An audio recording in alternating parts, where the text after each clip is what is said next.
In my never-ending quest to turn this channel into a boomer shooter haven, I recently played through the Indonesian indie game Petaka. I received a code from publisher Hellforge Studios and was intrigued by what I saw. Created on GZDoom by solo dev Sanditio Bayu, the game is not only an homage to classic shooters such as Doom, but one that draws inspiration from classic platformers such as Mega Man. In a lot of ways, this game reminds me of that Mega Man 8-bit deathmatch mod released 15 years ago. As I played through the campaign, which spans 3 episodes that are roughly 40 minutes, another recent GZDoom project came to mind, Vomitorium. While that game is an experiment in creating a Metroidvania within Doom set on a single map, Petaka does have a couple levels that utilize a similar concept for boss fights and small challenge arenas. There's even a hub world here, which is interesting to see pulled off on GZDoom. So, is the game any good? Did I enjoy myself playing it? Is this a revolution for the Indonesian games industry? Let me break down what I liked, disliked, and thought could use some work so we can find out together.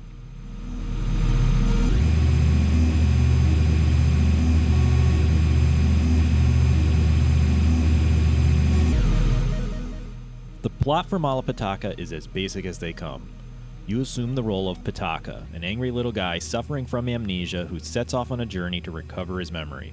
To do so, he'll need to kill a whole lot of aliens and teleport between different universes using the power of some crystals.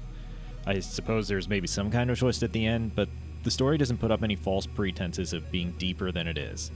This is a throwback to classic Doom where your goal isn't to ponder about the thematic poignancy of game mechanics, but shoot a lot of aliens and robots. To aid you in that quest is an arsenal of 8 weapons that all have alternate firing modes. The starting pistol is not only semi-automatic, but it has a charge shot that deals much greater damage at the cost of more ammo and a small windup. The shotgun you get is pretty standard with its primary fire, but you could shoot in a burst of 3 when utilizing the secondary. Each gun is like this, and while one of the 8 guns is actually a hidden one, your arsenal mostly feels very good in the hands. The issue here is that the general difficulty is pretty low in Petaka, so you can wind up maining a single gun if you're really skilled. That's not for a lack of trying or even options, though. Petaka has 4 difficulty options available to the player. Very easy, easy, medium, and hard. I opted for hard, and while the enemies deal a ludicrous amount of damage and can kill you in seconds, nothing on the roster is a hit scanner. That's very much appreciated, but it does also lead to scenarios where you'll fall into such a rhythm that you basically never get hit. One interesting wrinkle that Petaka has, a sort of melee execution inspired by Doom 2016, even restores small bits of health and armor, so you can shield yourself from damage pretty easily. I would comment on the inventory items, but surprisingly, having a God mode item at your disposal doesn't really do much to change how you approach levels. That's mostly getting away from what does work about this game. Not limited to the bounds of the original Doom engine, Petaka has some expansive levels that feel almost like if id Software had stuck to pseudo 3D for Quake instead of making the jump to full 3D. You can jump here, so there's more verticality in each map with more platforming and some deviously hidden secrets. The levels also force you to look up from time to time, meaning the path between the entrance and the exit isn't so straightforward. This is maybe a bit old hat considering the age of the FPS genre, but it's cool to see running within the confines of GZDoom.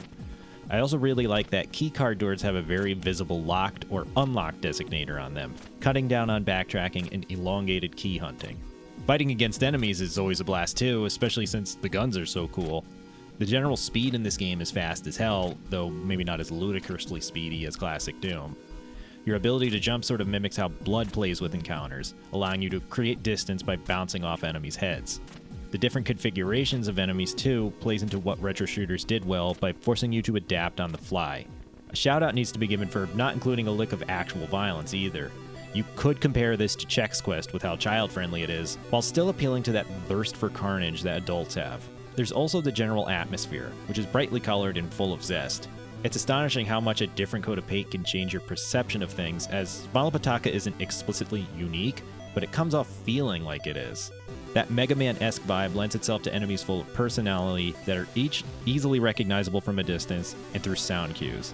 I can't really think of any foes I didn't like engaging with, other than the bosses maybe being a pushover. The music as well is a standout. Taking on an almost vaporwave-like sound font, each level has a unique tune composed by the likes of Ramid Matika, Shaka Boyd, Ramori, and a few others. They fall under the label of Indonesian chiptunes, and they're very relaxing to listen to. I half expected a similar tempo to Mega Man, but was pleased that the game went in a totally different direction. The audio-visual experience is aces here. Where I think things falter a little is that the hub world you start in allows you to tackle each episode in whichever order you like. You don't select from different levels when going through the episodes, but where you begin your journey is totally up to you. While a nice idea on paper, it means that the difficulty balancing never ramps up, and levels can't make specific usage of the guns you acquire. The grenade launcher, for example, has the useful property of completely disabling turrets, which can otherwise detach when you first deplete their health bars. It comes up in subsequent levels for the episode you acquire the gun in, but the other two episodes then don't place turrets around to force weapon swapping. You kind of just wind up with an explosive gun that completely mops the floor with earlier encounters. The final area as well is maybe a little too long. Acting as something of a fourth episode, once you finish the first three, Petaka gets teleported to a last challenge and everything plays out on one huge map.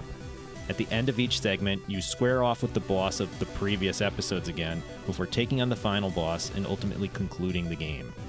I'm not a fan of how Mega Man does this with all of its robot masters, so I didn't particularly care for it here either.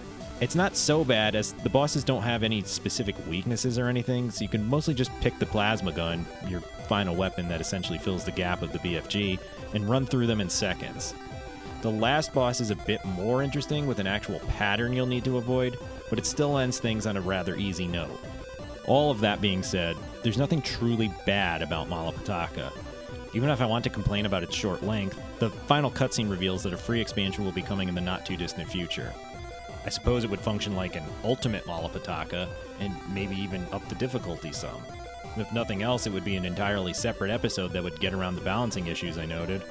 Even without the tease of more, I still had a good time with Petaka.